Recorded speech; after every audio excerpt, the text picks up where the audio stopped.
IFM News. IFM News. IFM News. Lokal.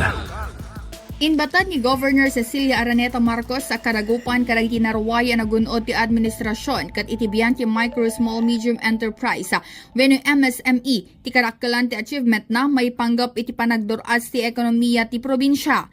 Segon iti gobernadora, may sa atututukan iti gobyerno probinsyal kat iti pan na kaiyam amo karag iti local products kastapay dagiti local producers wenno babasit a negosyante manipod ditoy probinsya.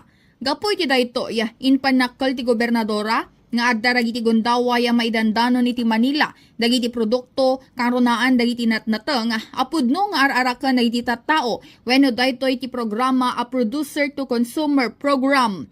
Malaksid iti rayta saan laeng nga ditoy pagilian ti nakaitampukan dagiti local wenno dagiti lokal a produkto iti Ilocano karunaan dagiti Abel products kat naiyam amo payan iti balla si taaw. Kanado dagiti order ang maipatpatulod iti abroad. No karag iti food item adda dita ti baggoong kada dried mango kanda dumapay. Imunan iti daytoy nagyaman ni Miss Glenda Tapek agab Abel manipod iti ili ti paway. Karag iti programa ti gobyerno probinsyala gapu ta bulto-bulto ti agor order kanyana ditoy probinsya kanda iti kabangibang a lugar ti pagilian pakairamanan iti balla si taawa. Kabayatan na inpatalged ti Provincial Government of Ilocos Norte asaan na mabaybayan nagiti babasit a negosyante tapno lalo pa ay ang maiyam ammo kan mapalawa ti paglakwan dagitoy.